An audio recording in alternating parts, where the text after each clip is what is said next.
যেটা মাটির নিচে 5 কিলোমিটার জুড়ে বিস্তৃত আছে। আর আমরা এটা পছন্দ করি বা না করি, যখনই আমি আর আমার বন্ধুরা মাটি টাচ করলাম, আমরা অফিসিয়ালি এখানে আগামী 7টা দিন কাটাতে চলেছি। বাবারে, এটা আমার জীবনে করা সবথেকে ভয়ঙ্কর জিনিস। প্রথমত, আমাদের এখন এখান থেকে অনেকটা দূরে যেতে হবে। কেন? যদি ঝড় বৃষ্টি হয় তাহলে এই পুরো জায়গাটা জলে ভরে যেতে পারে, আর সমুদ্রের মতো ঢেউ এসে সবাইকে ভাসিয়ে নিয়ে যেতে পারে। সেই জন্য আমাদের আরো ভিতরে যেতে হবে একটা বেস ক্যাম্প বানানোর জন্য। ভাই এটা পুরো পাগলাম। এটা একটা অন্য জগৎ মনে হচ্ছে। এই কেভ এন্ট্রান্সটা হয়তো দেখতে সুন্দর, কিন্তু দেখে যা মনে হচ্ছে আসলে তা নয়। আর আমরা হয়তো জানি না যে আগামী 7টা দিন আমাদের জীবনের সব থেকে কঠিন সময় হতে চলেছে। সব থেকে বাজে ডিসিশন।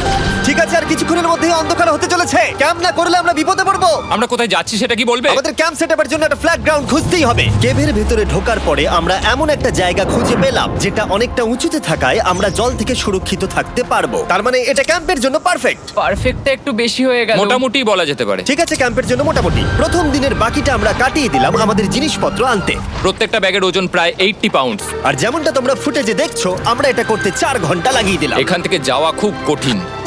তারপরে আমরা সবাই বেস ক্যাম্পে ফিরে গেলাম। ঠিক আছে, আমরা এখানে লাইট লাগিয়ে দিলাম। আমাদের সব জিনিসপত্র হোম বেসে চলে এসেছে। একটু ক্যামেরাটা ওদিকে দেখাবে? ওদিকটা কিন্তু ভয়ানক অন্ধকার, আর সবসময় এরকমই থাকবে। তাই আমরা ক্যাম্পিং গ্রাউন্ডের জন্য খুব বেশি কিছু করতে পারলাম না। কটা ফুটো করে দড়ি টাঙিয়ে দিলাম। এটা ধরো আর ওঠো দেখি। মনে হচ্ছে আমাদের হ্যামকগুলো ভালোই সাপোর্ট পাবে। আর তারপরে আমাদের সার্ভাইভাল গাইড জোয়ের সাহায্যে আমরা হ্যামক টাঙালাম। এই সরু দড়িটা আমার হ্যামকটাকে ধরে রাখবে। হ্যাঁ, ডিনার খেয়ে আমরা প্রথম রাত্রি ঠান্ডার জন্য তৈরি হলাম। আমি মিথ্যে কথা বলবো না, আমি যতটা ভেবেছিলাম তার থেকে এই হ্যামকটা অনেক বেশি কমফোর্টেবল। এই আমি তো আমার চমকেই হাতটা তো গেছিলাম। বড় কেন ভাই? এই কেভটা 2.5 কিলোমিটার ডিপ, আর আমরা এখন এন্ট্রান্সের কাছেই ক্যাম্পিং করছি। কাল আমরা অনেক কিছু এক্সপ্লোর করব। তোমরা কেমন ঘুমালে?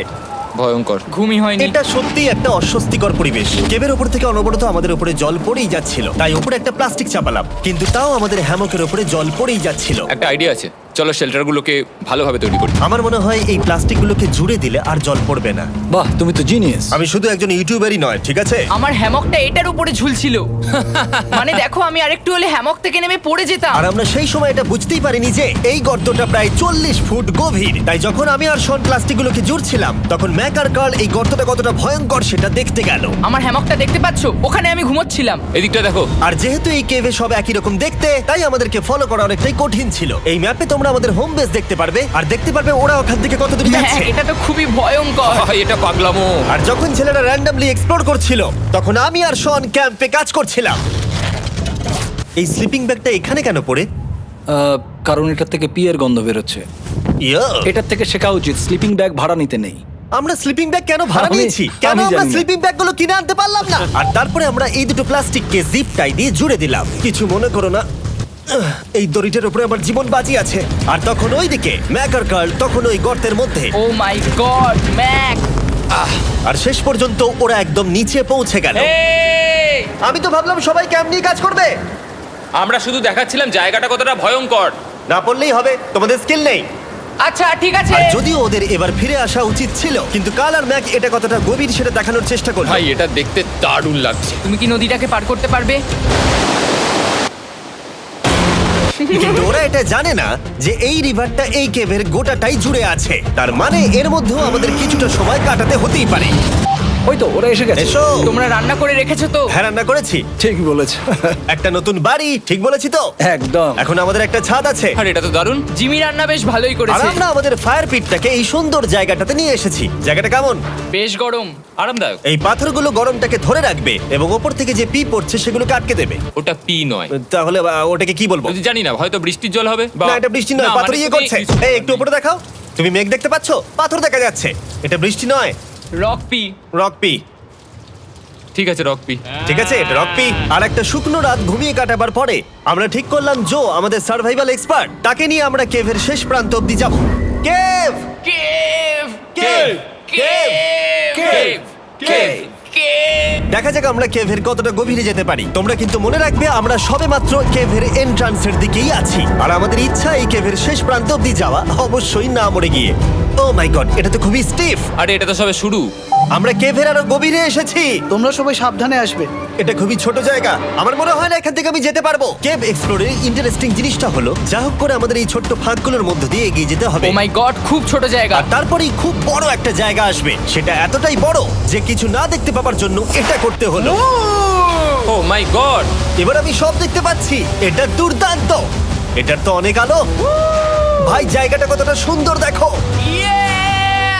বাপরে কি আলো, আমি তো তাকাতেই পারছি না। আমি তো অন্ধ হয়ে যাব মনে হচ্ছে। এ বাবা, এটা কি হলো? আমরা বোধহয় ঠিক মতো এটাকে ব্যবহার করতে জানতামই না। চলো এগিয়ে যাই। আর তাই আমরা এগোতে থাকলাম। এই যে এই জায়গাগুলো, এগুলো খুব ভালো ধরার এখানে? জায়গা। এগুলো ধরে এখান থেকে পা ঘুরিয়ে চলে আসতে পারবে।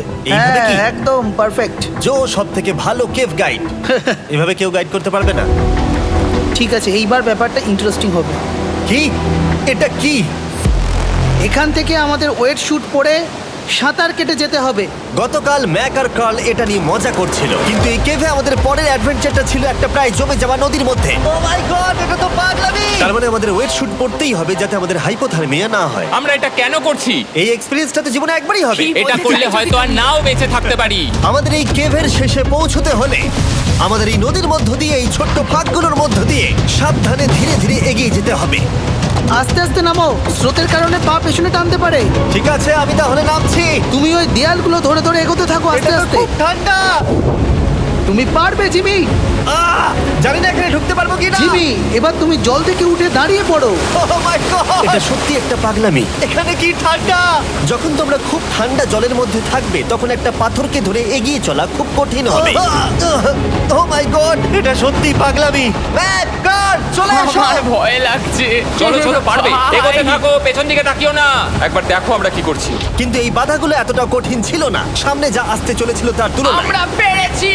কেভ কেভ কেভ এই, কেভ। একটা কথা শোনো, আমরা 10% আসিনি। তার মানে এখনো আমরা শুধুমাত্র সার্ফেসেই রয়েছি, আর শেষ প্রান্তে পৌঁছতে হলে আমাদেরকে আরো 2 কিলোমিটার যেতে হবে। যেরকম তোমরা দেখতে পাচ্ছ এখানে 24x7 বৃষ্টি হয়, তাই আমি একটা আড্ডা মারার জায়গা তৈরি করেছি যেখানে আমরা কেউ ভিজবো না। আমি ভাবছি আমি যদি এটা না বানাতাম তাহলে কি হতো। আমি নিশ্চিত যে ওদের একটা ভেজা পাথরের উপর শুতে হতো।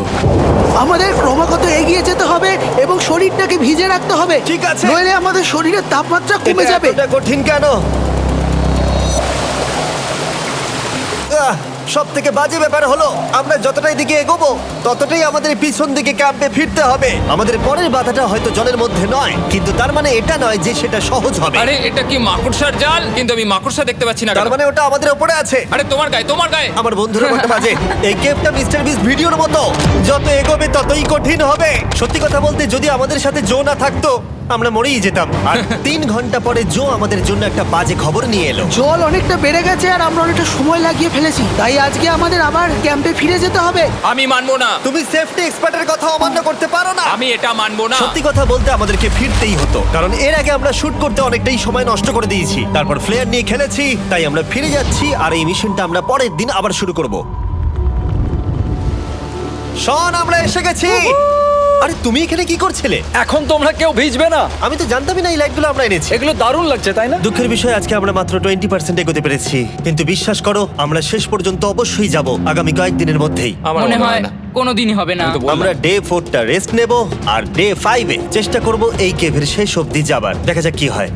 ডে 3-তে মজা হলো, কালকে আবার দেখা হচ্ছে। আর কেভের ভিতরে 3টে খুব বাজে রাত কাটাবার পরে পরের দিন সকালে আমাদের মাথায় শুধু একটাই কথা আসছিল। আমার একটা হট শাওয়ার চাই, তবে আমি এখন একটু শান্তি পাবো। ও, এখন শাওয়ার পেলে কিন্তু দারুণ হয়। আমি চান করিনি প্রায় 3-4 দিন হয়ে গেল। তোমরা নিশ্চয়ই জানো কেভের মধ্যে শাওয়ার করা সম্ভব নয়। আমাদের অনেকটা পথ হেঁটে সাবধানে আগের রিভার বেডের কাছে পৌঁছতে হলো। ও মাই গড! আমি আমার ব্রেনকে ফিল করতে পারছি। আমি এভাবে ব্রেনকে ফিল আমার করিনি। কপালটা জমে গেল পুরো। চলো ড্রোন দিয়ে মাথার চুলগুলো শুকিয়ে নি। এদিকে এসো ড্রোন। ও দাঁড়াও দাঁড়াও দাঁড়াও, এটা কিন্তু কাজ করছে। হ্যাঁ, দারুণ কাজ করছে। ড্রোন থাকতে হেয়ার ড্রায়ারের কি দরকার? আর চুল শুকানোর পর আমরা জয়ের সাথে জার্নির প্ল্যান করতে বসলাম। এটা কি জো? এটাই কেভের ম্যাপ। আগেরবার আমাদের থামতে হয়েছিল কারণ জল খুব জোরে বইছিল। এখন বৃষ্টি কম হচ্ছে, তাই কালকে আমরা নিশ্চয়ই এই কেভের শেষে পৌঁছে যাব। এটা ভয়ঙ্কর হতে চলেছে। প্রথমে আমাদের কালকে যেখান দিয়ে গেলাম সেখান দিয়ে আগে যেতে হবে। জলের মধ্যে ঝাঁপ দিতে হবে এবং পাথর দেখে হাঁটতে হবে। এগুলো সবকটা আমরা যদি পার করতে পারি তাহলে আমরা গ্লো ওয়ার্ম চেম্বারে পৌঁছে যাব। কেমন দেখতে তুমি সেটা বলো না, আমি তোমাদেরকে সারপ্রাইজ দিতে চাই। তোমার মনে হয় আমরা পারবো? ওইসব বাদ দাও, আমরা ঠিক কালকে পৌঁছে যাবো। কালকের প্ল্যান আমরা চক আউট করে নিয়েছি। আমরা রেস্ট করছি আর ফেস্টিভ্যাল স্মোর্টস খাচ্ছি আমাদের এনার্জি রিগেন করতে। সবাইকে চিয়ার্স। Yippee! জো এই প্রথমবার ফেস্টিভ্যাল ও, স্মোর্টস দারুণ। খাচ্ছে। জো সত্যি কথা বলবে। এটা দারুণ, তাহলে ভালো লাগলো? দারুণ লেগেছে। আমরা এই চকলেটটা আগে কেন বের করিনি? এটা এমনি চকলেটের থেকে 10 গুণ ভালো খেতে। সত্যি কথা বলতে তোমরা যদি ফেস্টিভ্যালের সাথে স্মোর্টস ট্রাই না করে থাকো তাহলে তোমরা মিস করছো।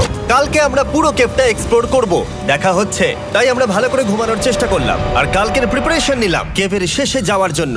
আমরা আমাদের জীবনের সবথেকে ডেঞ্জারাস জার্নি করতে চলেছি। ডে 3 এর অভিজ্ঞতা মাথায় রেখে আমরা কম শুট করেছি যাতে আমরা সামনের দিকে তাড়াতাড়ি এগোতে পারি। উহ, জলটা খুব ঠান্ডা। হ্যাঁ, আগের দিনের মতোই, খুব ভালো। এই তো আর যাতে আমরা সবাই বেঁচে ফিরতে পারি তাই জো ছাড়াও আরেকজন সার্ভাইভাল এক্সপার্টকে আমরা নিয়ে এসেছিলাম। এখানে আমরা ডে 3 তে আটকে গেছিলাম। এখন আমরা কি করব? এবারে আমরা অনেক তাড়াতাড়ি এসেছি। আমাদের পিছনে ঘন অন্ধকার। কোথায় যাব? এই রাস্তাটা অনেক সরু এবং হ্যাঁ। স্রোত প্রচুর বেশি, তাই আমরা দেয়ালগুলো ধরে ধরে আস্তে আস্তে এগোবো। এই যে এইভাবে। ও হ্যাঁ, God! এই রকটায় জাম্প করো। কয়েকটা ভালো পাথর আছে যেগুলোকে তুমি ধরে এগোতে পারবে। আরে এখানটা তো অনেক অন্ধকার। আমি আর পা পাচ্ছি না, আমি এখন মাটিতে আর পাই পাচ্ছি না। যেহেতু আমরা মাটিতে পা পাচ্ছিলাম না তার মানে যদি আমরা পাথর ছেড়ে দিই তাহলে এই জলের স্রোত আমাদেরকে ভাসিয়ে নিয়ে যেতে পারে। জো আমরা কি করব? আমি এটা ধরে এসেছি, তুমি এটা ঠিক আছে, ধরো। আমি তো দেখতেও পাচ্ছি না কোথায় যাচ্ছি। জো স্রোত আমাকে ভাসিয়ে নিয়ে চলে যাচ্ছে। আমি তুমি করবো কি করে? পারবে, পারবে। শুধু মুখটা এখান থেকে ঢুকিয়ে দাও, আমি হেল্প করছি। এখানে আমি ঢুকবো? হ্যাঁ, এই গর্তের মধ্যে। এই তো, খুব ভালো। এটা আমার জীবনের সব থেকে বিপজ্জনক অ্যাডভেঞ্চার। আমরা এখন কেভের অনেক গভীরে চলে এসেছি আর এবার আমাদের সামনে প্রথম বড় বাধা। এখানে জলের একটা ঘূর্ণাবর্ত আছে, যদি তুমি এর মধ্যে পড়ে যাও তাহলে তোমাকে একদম নিচে নিয়ে চলে যাবে। মানে আমরা পড়ে গেলে মরে যেতে পারি। হ্যাঁ, মানে আমরা মৃত্যুর সাথে খেলা করছি। এটা এতটা বিপজ্জনক হতে পারে আমি সত্যিই ভাবিনি। খুব ভালো। এই তো, তাহলে কি আমার পা এখানে হ্যাঁ, রাখবো? রাখো রাখো। ঠিক আছে, এই তো আমি পেরেছি। এটা আমার ভাবনার থেকেও বেশি কঠিন ছিল। এই নদীটা কতটা শক্তিশালী এই গোটা কেভটাকে তৈরি করেছে। কিন্তু মজার ব্যাপার হলো আমরা পাথরের মতো শক্তিশালী নই। আমি শুধুমাত্র মানুষের মতোই শক্তিশালী। সৌভাগ্যবশত কার্ল এই অ্যাডভেঞ্চারে লিড করেনি, তার বদলে আমরা একজন অ্যাভেঞ্জার জোকে পেয়েছি। ও কতটা এক্সপার্ট তার প্রমাণ হিসেবে বলতে পারি। সে লিটারালি কতটা ওপর থেকে আমাদেরকে নদীতে ঝাঁপ দিয়ে দেখালো। ও মাই গড, এটা পাগলামি। কে বললো এটা পাগলামি? এটা তো আমার কাছে খুবই সহজ। আমি এটা করব। তুমি কোনোভাবেই এটা করতে পারবে না। আরে কি বলছোটা কি তুমি? আমি এক্ষুনি করতে চাই। চলো যাচ্ছি Joe. Godspeed back. Jimmy আমার সাথে যা যা করেছে তার কাছে এটা তো কিছুই নয়। 3, 2, 1।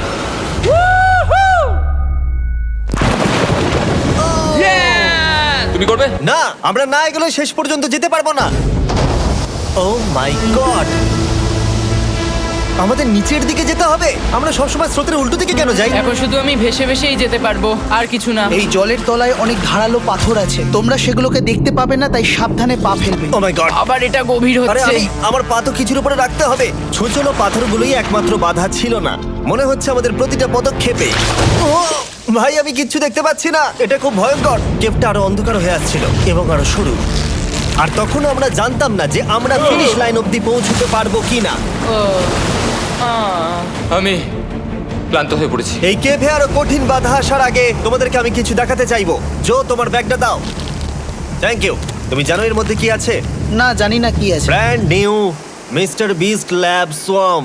সত্যি কথা বলছি, গত 5 ঘন্টা ধরে যেহেতু আমি অনেক পরিশ্রম করেছি তাই কোনো মতেই এখন এটা আমি বলার মতো অবস্থায় নেই। তাই এটা শুট করার 1 মাস পরে আমি পুরো কেপ সেটটা তৈরি করলাম ফিউচার জিমি নেম ট্যাগ দিয়ে। তারপরে বললাম, হে আমি ফিউচার জিমি, আর আমি এখন তোমাদেরকে বলবো brand new toy line of mister beast lab swamp সম্পর্কে। এটা একটা কালেক্টেবল টয় লাইন আর এখানে 119টা ইউনিক ডিজাইন ক্যারেক্টারও আছে যা তোমরা কালেক্ট করতে পারো। আর সবথেকে দারুণ ব্যাপারটা হলো কোন ক্যারেক্টারটা তুমি পেয়েছো সেটা জানতে হলে এই টিউবে ওয়াটার দিয়ে নাড়াতে হবে আর তোমার সোয়ামস তোমার সামনে চলে আসবে। আর আমি এটা ডেমনস্ট্রেট করতে এই বিশাল বড় টিউবটাকে বানিয়েছি। এই টিউবটাকে জল দিয়ে ভরে দাও। তোমাদের এত জলের দরকার নেই, এটা অনেক বড় বলে এত লাগছে। ঠিক আছে, এটা এখন জলে ভর্তি হয়ে গেছে। এবার এটাকে একটু নাড়াতে হবে। এটা কি আর নাড়াতে হ্যাঁ হবে? হ্যাঁ, অনেক নাড়ানো হয়ে গেছে। এবার জল ঢালো এখানে। জো ঢালছে। আর জল ঢালার পরে তোমরা দেখতে পাবে তোমরা কোন সোয়ামটা পেয়েছো। এটা সব থেকে রেয়ার হাইপোক্রোম, যেটা মাত্র 1000টা বানানো হয়েছে। জো, এটা তোমার। থ্যাংক ইউ সো এটা চাই। আর এটা তোমার। কাল কি নেবে? আমার কাছে দুটোই ছিল। আর আমরা শুধু সোয়ামেই থেমে নেই, আমরা এই অ্যাকশন ফিগার প্যান্থার গুলো বানিয়েছি যেগুলো এই ব্রিফকেসে আছে। আর এই সোয়ার্মের মতো এই মিউটেটর যখন তোমরা কিনবে দেখতে পাবে এর ভেতরে কি আছে। কোথায় কিনবো? ভালো হয়েছে জিজ্ঞাসা করলে। মিস্টার বিস্ট ল্যাব টয়েস এখন তোমরা পৃথিবীর সব জায়গায় পেয়ে যাবে। এগুলো সব বেরিয়ে গেছে, তোমরা গিয়ে কিনে নাও। আর কেবের মধ্যে অনেক সমস্যা পেরোনোর পরে আমরা ফাইনালি পৌঁছে গেলাম গ্লো ওয়ার্ম চেম্বারে। ভাই এবার খুব ভালো লাগছে। ঠিক আছে টিম, তোমাদের গ্লো ওয়ার্ম চেম্বারে স্বাগত। এ তো দারুণ। এটা দারুণ লাগছে। ভাই এটা পৃথিবী মনে হচ্ছে না এখানে একদমই। যে আলো তোমরা দেখতে পাচ্ছ সেগুলো আসলে ছোট্ট ছোট্ট বায়োলুমিনেসেন্ট গ্লো ওয়ার্ম তৈরি করেছে। এটা দেখতে অনেকটা মিল্কি ওয়ে গ্যালাক্সির মতো লাগছে। ওয়াও! আর এই মুহূর্তটা, এই ভিউ, সত্যি বলতে এই ট্রেকের সমস্ত ক্লান্তি যেন দূর করে দিল। এখানে অবধি পৌঁছানো যেন সত্যি একটা অ্যাচিভমেন্ট ছিল। কিন্তু এখন আমাদের যাত্রা শেষ হয়নি, কারণ আমাদের এখান থেকে এখন বেস ক্যাম্পে ফিরতে হবে। আজকে ডে 6 হতে চলেছে, এখনো ওরা আসেনি আর আমি খুব ক্লান্ত।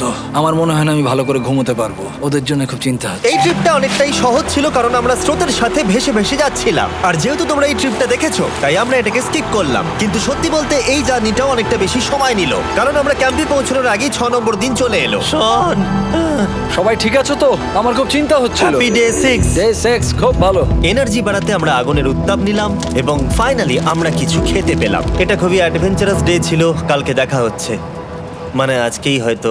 এটা হয় ডে কোনোদিন 6 হবে না। নাকি আজকে, না আমি জানি না। এত বড় ট্রেক সম্পূর্ণ করার পরে শারীরিকভাবে চূড়ান্ত ক্লান্ত হওয়া সত্ত্বেও জানি না কেন কিন্তু আমি একদমই ঘুমাতে পারছিলাম না।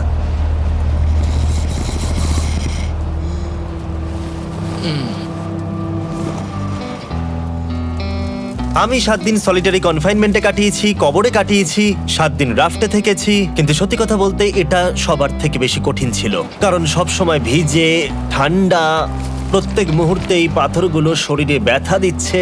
বেশিরভাগ সময়টাই এই কেভটা দুঃস্বপ্নের মতো ছিল। কিন্তু তোমার আর আমার মধ্যে জিমি! ইয়ো! গার্ড, আমাকে দেখতে পাচ্ছো? এটা পৃথিবীর সবথেকে উজ্জ্বল টর্চ। মজার মুহূর্ত অনেক ছিল। মাটির নিচে 300 ফুট গভীরে অভিযান চালানো থেকে আমাদের সবাই মিলে হ্যামক নিয়ে হাসাহাসি করা সবকিছুই অভিযানের অংশ ছিল। যেহেতু আমাদের সঙ্গ দারুণ, চলো তিমির মতো আওয়াজ করো। তাই এই ভিজে, ঠান্ডা, পাথুরে অদ্ভুত কেভের ট্রিপটা বদলে গেল আমাদের জীবনের সব থেকে সুন্দর মুহূর্তে।